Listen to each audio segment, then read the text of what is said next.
Let's see what happens with Carhartt.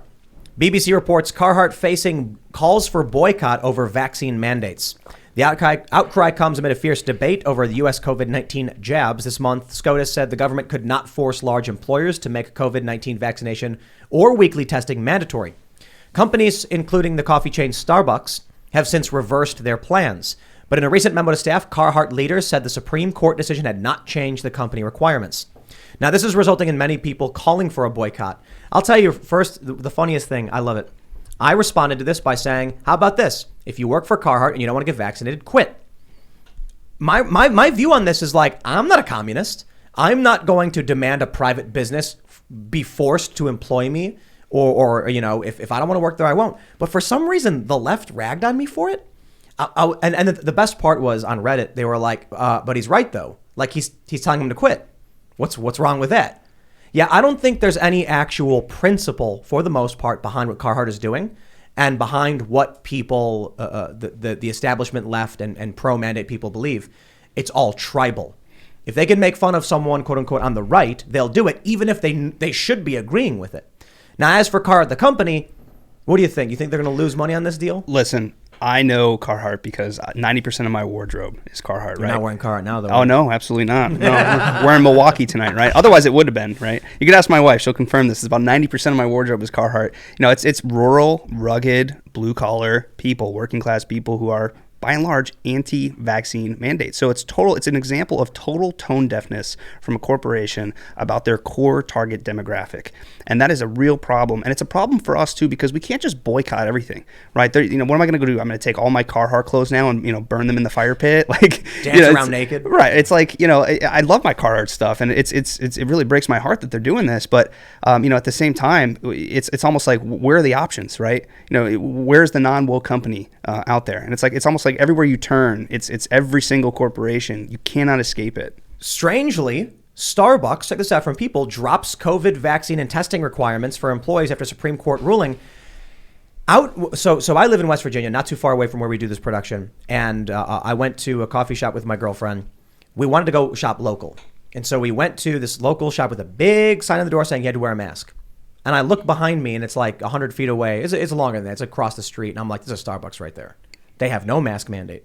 Let's go there instead. I'm going to go there, right? I'm going to go there. I would rather give money to the small business, but not if you're in West Virginia, of all places, supposed to have all this freedom, and you, as a private business, want me to do that. I'm not going to cry about it. I'm not going to go, you crazy. I'm going to be like, oh, well, Starbucks it is, I guess. I'm not going to complain to the store. But I'll tell you this, after this, I'm going to go first thing in the morning. I'm going to buy a bunch of Starbucks for the whole staff. I don't like the company, to be completely honest. That's the psyop, dude. Don't fall for it. They make us all angry and villainous, and then the first person to relax is the Kingdom of Britain, the king, the queen, and the corporations of Starbucks. They want you part of the machine. Didn't Starbucks do like woke training? Didn't Yes. they shut down for a week because they wanted to re-educate all of their employees on specific SJW kind of principles? Yes, and in that instance, I would be like, okay, I'm not going to shop there. But when someone does something right, I want to encourage it. If Starbucks is saying we're dropping this, I want to go there and say, you guys are awesome. I love what you're doing. Let me buy some coffee from you. Do more like this. Let Starbucks realize that when they do that woke insanity, they lose customers. And when they do right by working class people, they gain customers. Exactly. I talk about this all the time. The most power that we have is our wallet. Where we're spending our time and where we're spending our money. That is how you vote, right? That is the best way to vote. And that is what gets the most action from these companies is when they see their profits go up after making a move like this, they're going to pay attention to that. If Starbucks ends up making a bunch of money, retaining employees, and is Starbucks publicly traded? It is, right? Yes. I think so. If their stock value goes up, it's not just the company, it's the shareholders. And they're going to be like, tell Starbucks to do more like this. We're making money. It's improving. My portfolio is doing better. And then Starbucks is going to be like, hey, the customers have spoken. That's why you reward companies when they do right. You punish them when they do bad. And if the people that have stock in Starbucks have a lot of stock in Starbucks and they're like, hey, we like that this company is making us money. Now we want all our other investments to start doing what they're doing. Exactly. Well, the principles here matter. Carhartt has about 5,500 employees. Starbucks has over 200,000. But the people working at Carhartt now have to make a very tough decision, especially if they can't get this procedure, especially if they have some complications, or if they just personally have religious values or belief systems that complicates this. They have to choose their livelihood over complying with the whims of a corporation that's not even liable for a product that they're forcing them to take. That's disgusting Orwellian behavior that should never be tolerated, and they are facing a lot of backlash. They are facing a lot of boycott, and good. I think maybe they were trying to double down on their yuppie hipsters, because it is blue collar people who do wear their clothes, but it's also a lot of urban hipsters as well. Maybe they were just trying to appease their kind of trying to reshift their brand just to be cool. I don't know. They didn't have to do anything. Yeah, that's the point. Starbucks doing this is them deciding to make a public announcement that they had to. If they didn't want to have the mandate, they could have dropped it and said, okay, we're not going to, they're dropping it. They're making that statement. Carhartt or Starbucks, they could have said nothing. They could have just been like, we'll just do nothing and change nothing. Starbucks decided to make that shift. Carhartt decided to reinforce and announce to everybody, we're gonna keep doing this. So there it is. The Carhartt has made their decision at a time when most of these companies know there's a major divide in the market. Why Carhartt? This is the crazy thing to me. Starbucks is the woke company, and they chose freedom. And Carhartt is the working class company, and they chose oppression. Totally upside down. And, I think this is a perfect example of the parallel societies that we're seeing, right? They're seeing two different societies here and two different sides of the narrative and two different shifts in what companies are going to do. They're going to have to start making choices like this every day, and it's going to impact their bottom line. And people need to, again, vote with their dollars. That is the most important thing. Your time, your dollars, that is where you have the power. I made this joke the other night, but we have a vaccine mandate on this show. Everybody who watches has to be vaccinated. Oh, yeah. So if you're at home and you're not vaccinated, Shame I'm on just you. kidding. Are you thinking about lifting the mandates? I've officially lifted all the mandates. If you're watching at home and you are not vaccinated and you are not wearing a mask, we're going to allow it. I think Because you're gonna get a lot of new we're right there. hires. We're right there with Starbucks. That's right. I think wait. Starbucks is going to make a We're- lot of new hires this year. Were those of they're you the first one. Were those of you listening at home not wearing a mask? Uh-oh. Oh my gosh. Yeah. We're going to have to spend 2 or 3 years, a bunch of money and an investigation to get to the bottom of this. Yeah. I'm just pretending like we're the American government wasting time. Oh, right. Everybody send us $20 million and we'll investigate ourselves and find we did nothing wrong. This January 6th committee, it feels like a lot of money and a lot of attention on something that is not that big of a deal. Yes. What an amount of attention and money has been spent on this one day, relatively nonviolent. It's like the aggression Monica on Lewinsky, Bill Clinton scandal, in my opinion. I can't say it was relatively not. Someone did die. Some people died. So it was No. definitely Monica violent, Lewinsky? but it wasn't like Hold on there, the storming, the The entrance people- into the Capitol. One woman died because she was killed by a cop. Yeah, Right. And then I think Somebody someone fell off a wall. and then Trampled. someone was trampled. Someone Yeah. had a heart attack. So Cops were cool. Let me tell you why they Yeah. have to keep this narrative alive. They are trying to demonize 80 million people in this country. That is why they are trying to keep this narrative alive. Full stop.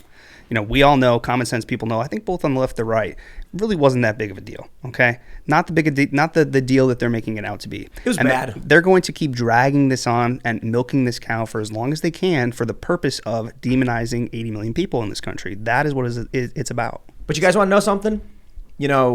When we did a poll of our show and people who watches, it was mostly like moderate libertarian leaning individuals. They weren't far right or left or anything, just regular kind of people. And then you have it leans a little bit more right in some areas than it would left. But we actually had people who self-identified as socialist and far left who watch the show.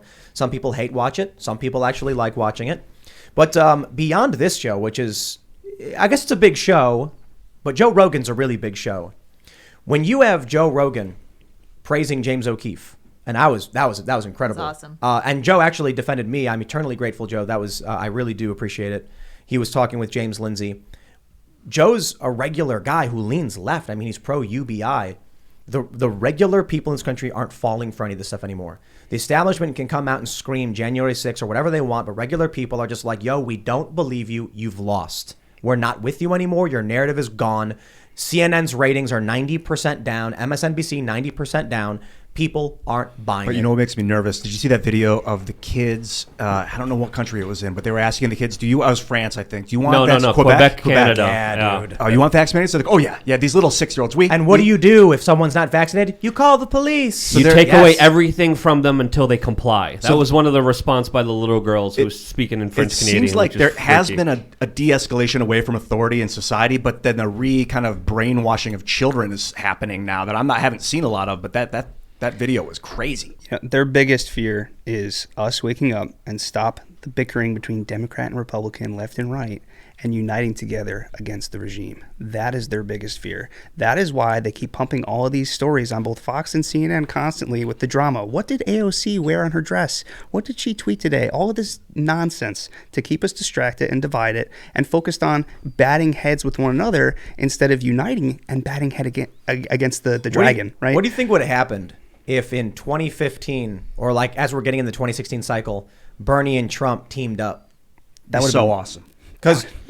Because the insurgent populist left, which very much does not get along with the insurgent populist right, but both despise the establishment, the regime, the cathedral, it would have been it. That would have been a political revolution in this country. But they effectively made sure that Bernie, he caved. He gave right into the machine and he changed his positions. Bernie Bernie said open borders is a bad thing. 3 or 4 years later, he's like, it's a good thing. If Bernie stuck to his positions and actually worked with the right, and the right was willing to work with him, the establishment would have been wiped out. But they're holding on by a thread with this Biden guy who can't think straight, and it's sad. It is. Thanks for checking out this segment from the Timcast IRL podcast. If you want to watch live, you can check out this channel Monday through Friday at 8 p.m. Now, don't forget to smash that like button, subscribe to this channel, and if you want more unfiltered and uncensored content with all of these guests, go to timcast.com and become a member. All of these guests you know and love in exclusive segments on our website where we are unrestricted in what we talk about, so you'll definitely not want to miss it. Thanks for hanging out. We'll see you all next time.